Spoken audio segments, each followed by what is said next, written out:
আজকে সকালে উঠে এরকম একটা দৃশ্য চোখের সামনে ভেসে উঠবে, এরকম একটা খবর খুঁজে পাবো, মাইরি বলছি আমি ভাবিও নি। অনেক দিন ধরে শুনে এসেছি যে পাপ কখনো বাপকেও ছাড়ে না। আজ চোখের সামনে দেখতে পাচ্ছি, চোখের সামনে দেখতে পাচ্ছি। কোন দেশের জন্য, কাদের জন্য কথা বলেছিলাম, যুদ্ধ করেছিলাম এবং করছি, নিরাপত্তা পাইনি। এ কথা কে বলছে? এই জুলাই গণ অভ্যুত্থানের সমর্থনকারী একজন কন্টেন্ট ক্রিয়েটার। এমন একজন কন্টেন্ট ক্রিয়েটার যে শেখ হাসিনার বিরুদ্ধে জুলাই গণ অভ্যুত্থানকে নিয়ে বিভিন্ন কন্টেন্ট বানিয়ে বাংলাদেশে ভাইরাল হয়েছে। এবং ধানমন্ডি 32 যখন ভাঙা হচ্ছিল তখন তিনি খুব উচ্ছ্বাস প্রকাশ করেছিল। সেই ব্যক্তির বাড়ি গতকাল মধ্যরাতে বাড়িঘর, রান্নাঘর সম্পূর্ণ পুড়িয়ে ছাই করে দেয়া হয়েছে। এবং তিনি এখন বলতে বাধ্য হচ্ছে কোন দেশের জন্য, কাদের জন্য কথা বলেছিলাম, যুদ্ধ করেছিলাম, করছি, নিরাপত্তা পাইনি। ওরে বেটা, পাপ কখনো বাপকেও ছাড়ে না, এটা আজ প্রমাণিত। এতদিন কথাই শুনে এসেছি, এটা আজ প্রমাণিত। এবং হিংসা দিয়ে কোনোদিন কোনো ভালো কিছু হয় না, এটাও আজ প্রমাণিত। আমি বারবার একটা কথা আপনাদেরকে বলি না যে আওয়ামী লীগকে কোনো কিছু করারই দরকার নেই ভাই। আওয়ামী লীগের যেটা করা দরকার সেটা হচ্ছে, এখন 15 বছর 16 বছর তো ক্ষমতায় ছিল, ঠিক আছে, এখন 1-1.5 বছর একটু শান্ত হয়ে চুপচাপ বসে বসে খেলা দেখা আর মজা নেওয়া, এবং দেশবাসীকে দেখানো যে আওয়ামী লীগ কী ছিল আর আওয়ামী লীগ ব্যতীত এই যে পাকিস্তানি চিন্তাধারা আছে, এদের আসল যে রূপ সেটা কি, এটা ওয়েট অ্যান্ড ওয়াচ করার দরকার। লড়াই ঝগড়া, এদের বিরুদ্ধে কোনো অ্যাকশান নেওয়া, এগুলো করারই দরকার নেই। কেন জানেন? কারণ এরা নিজেরাই একদিন মারপিট করে মরে যাবে। এরা নিজেরাই নিজেদের বাড়ি ঘরে আগুন লাগাবে। এই তো লাগাচ্ছে, এ তো বছরখানিক হয়নি, 5-6 মাস হয়েছে সবে, এতেই নিজেরাই নিজেদের বাড়িতে আগুন লাগিয়ে দিচ্ছে। তুচ্ছ কারণ, তুচ্ছ ঘটনা নিয়ে নিজেরাই কামড়াকামড়ি করে রক্ত মাংস সব ছিঁড়ে খাচ্ছে। কেন? কারণ যার যে স্বভাব, যার ভিতরে যে মনস্তত্ত্ব আছে, সে তো ঠিক সেইভাবেই পথ চলবে। সে তো ঠিক সেই জিনিস, যে কোনো জিনিসকে তার নিজের মনস্তত্ত্ব দিয়েই দেখবে, তাই না? এখন আমি যদি একজন পিশাচ হই, আমার ভিতরে ওই পৈশাচিক চিন্তাভাবনাই আসবে। সুতরাং এই ইউনূস সাহেব পুরো দেশটা যে দখল করেছে, এটা তো একটা শয়তান পৈশাচিক শক্তির মাধ্যমে দখল করেছে। এবং এই শয়তান ও পৈশাচিক চিন্তাভাবনা যাদের ভিতরে আছে, তারাই মুক্তিযোদ্ধাকে অস্বীকার করে এই ইউনূসের দলে ভিড়েছে। সুতরাং এখন এই পুরো শয়তান যে গ্রুপ, পুরো পিশাচের যে গ্রুপ, সেটা একটা সংগঠিত হয়েছে এবং তারা এখন ক্ষমতায় এসেছে। সুতরাং এই পিশাচরা যদি কারোর সাথে লড়াই করার সুযোগ না পায়, মানে সামনে যদি আওয়ামী লীগ, যুবলীগ, ছাত্রলীগ বা লড়াই ফাইট করার কোনো বস্তু, কোনো মানুষ, কোনো সংগঠন যদি না থাকে, তাহলে এরা নিজেরাই লেঠলিটি করবে, নিজেরাই মারপিট করবে। কারণ এরা শান্ত হয়ে ভাই থাকতেই পারবে না। এদের রক্তে সেই বিষয়টা নেই।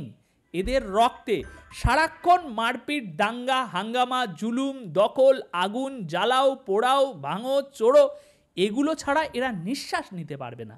সেই জন্যই বলেছি যে এদের বিরুদ্ধে কোনো অ্যাকশান নেওয়ার জন্য আওয়ামী লীগের বা দেশের মুক্তিযুদ্ধ চেতনাকামী মানুষের কিছুই করার দরকার নেই। শুধু 1-1.5 বছর একটু বিনোদন নেওয়ার দরকার। ওয়েট অ্যান্ড ওয়াচ, দেখবেন 1-1.5 বছরের মধ্যে এরা নিজেরাই মারপিট করে পুরো মাঠ ফাঁকা করে ফেলবে। যাই হোক, এখন আপনারা তো ইতিমধ্যে জেনে গিয়েছেন, সকাল হতে না হতেই আপনাদের মোবাইলে খবর চলে এসেছে। তো যারা জানেন না তাদের জন্য একটু বলি, এই আলোচিত ভাইরাল কন্টেন্ট ক্রিয়েটার, তার বাড়িতে গতকাল মধ্যরাতে বাড়ি, রান্নাঘর সম্পূর্ণ পুড়িয়ে দেওয়া হয়েছে। তাই জন্য তিনি এখন বলছে কোন দেশের জন্য, কাদের জন্য কথা বলেছিলাম, যুদ্ধ করেছিলাম, করছি, মানে গণ অভ্যুত্থানে অংশ নিয়েছিল এবং এখনও সেই চেতনায় কাজ করে যাচ্ছে। তবুও তিনি বলছেন নিরাপত্তা পায়নি। সুতরাং ইউনূস সাহেব, ছি ছি ছি ছি, আপনি দেশের 18 কোটি মানুষের কি কি কি সুরক্ষা দেবেন? 18 কোটি মানুষ সবাই তো আর আপনাকে সমর্থন করে না। এর মধ্যে 1 ভাগ মানুষ আছে আপনাকে সমর্থন করে, আর অনেক বড় একটা ভাগ আছে আপনাকে তারা সমর্থন করে না, আপনার চেতনাতে তারা বিশ্বাস রাখে না। সুতরাং যে গোষ্ঠীটা আপনাকে সমর্থন করে, যে গোষ্ঠীটা আপনাকে ক্ষমতায় বসানোর জন্য রক্ত দিল, আপনি তাদেরকেই সুরক্ষা দিতে পারছেন না। সুতরাং দেশের 18-20 কোটি মানুষ কিভাবে আপনার উপরে ভরসা রাখবে? আপনি মুখে বড় বড় বাতেলা, মুখে বড় বড় মহান মুক্তি, মহান একটা সাজার চেষ্টা করেন, কিন্তু আদতে কাজের যে কোঠা সেখানে একেবারে জিরো। আপনি সারা বিশ্বকে, সারা দেশবাসীকে শোনান জনগণের জানমালের দায়িত্ব আমাদের একমাত্র প্রায়োরিটি। এই অপারেশন ডেভিল হান্ট আপনি শুরু করলেন দেশের সমস্ত শয়তান ধরার জন্য, কিন্তু শয়তান কোথায় ধরলেন? আপনি তো ধরলেন আওয়ামী লীগের, যুবলীগের, ছাত্রলীগের কর্মীদেরকে বিনা কারণে, কিন্তু শয়তান ঠিক মাঠে ছেড়ে রাখলেন। আর শয়তান মাঠে ছাড়া আছে বলেই তো আজ দেখতে পাচ্ছেন বিনা কারণে, তুচ্ছ একটা কারণ, কি কারণ বলছি, তুচ্ছ একটা কারণে একজনের বাড়িতে মধ্যরাতে সপরিবার সহ যখন সেই পরিবারটি ঘুমাচ্ছিল তখন আগুন লাগিয়ে দেওয়া হয়েছে। সুতরাং এদের মানসিকতা কতটা বিকৃত, আপনার এই সান্ডা পান্ডাদের মানসিকতা কতটা বিকৃত, কারণ এরা তো পরিকল্পিতভাবে ওই পরিবারটাকে মেরে দেওয়ার জন্যই এরকমভাবে আগুন লাগিয়েছে।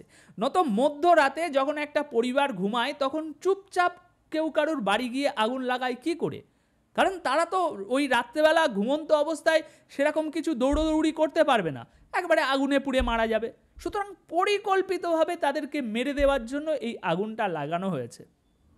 এখন এই কাফিরের বাবা, কাফিরের বাবা মাওলানা মোহাম্মদ ABM হাবিবুর রহমান বলছেন, আমাদের ঘরটিতে দুর্বৃত্তরা আগুন লাগিয়ে দিয়েছে, আমাদের প্রাণে মারার জন্যই এমন নেক্কারজনক ঘটনা ঘটিয়েছে। আমরা এর তদন্তপূর্বক বিচার চাই। যে যার মতো করে দরজা ভেঙে বের হয়েছি, কিছু নাই, সব শেষ হয়ে গিয়েছে। কি করে থাকবে চাচা? বলতে খুবই কষ্ট লাগছে, কি করে থাকবে চাচা? আপনারা যে শয়তানকে দেশে এনেছেন এবং যে শয়তানকে আপনারা মদত দিচ্ছেন, যে শয়তানের পক্ষ নিয়ে আপনারা এখন আওয়াজ তুলছেন, সেই শয়তান তো আপনাদেরকে এইভাবেই তিলে তিলে তিলে মারবে। শুধু দেখুন, আরও অনেক খেলা বাকি। আচ্ছা, ওনার বাড়ি হচ্ছে বন্ধুরা, এই নুরুজ্জামান কাফির, ওনার বাড়ি হচ্ছে পটুয়াখালী কলাপাড়া উপজেলার রচপাড়া গ্রামে, এবং এখানে 21শে বইমেলা 2025-এ কাফিরের লেখা 2টো বইও প্রকাশিত হয়েছে। আর জুলাই আন্দোলন অংশগ্রহণ করা জনপ্রিয় কন্টেন্ট ক্রিয়েটার, দেখতেই পাচ্ছেন। এবার ঘটনায় আসি যে কেন এরকম হঠাৎ করে কাজ করা হলো, যে ভাই নিজের ভাইয়ের বাড়িতে কেন আগুন লাগালো এই জুলাই অভ্যুত্থানকারী সেনারা। এটা যতটা সম্ভব আমরা আর কি সংবাদ মাধ্যম থেকে জানতে পারছি, সেটা হচ্ছে মেলার প্রথম দিকে কিছু আলোচনা সমালোচনার জন্ম হয় এনাকে নিয়ে, যার রেশেই এটা হয়েছে। এখন আলোচনা সমালোচনা কি, সেটা এই কাফিরের বক্তব্য থেকে আমরা যেটা বুঝতে পারছি সেটা হচ্ছে, বন্ধুরা, কাফির বলছে যে আমার সঙ্গে অন্যায় করা হচ্ছে, যে যেখান থেকে যা পাচ্ছেন তা নিয়ে সমালোচনা করছেন।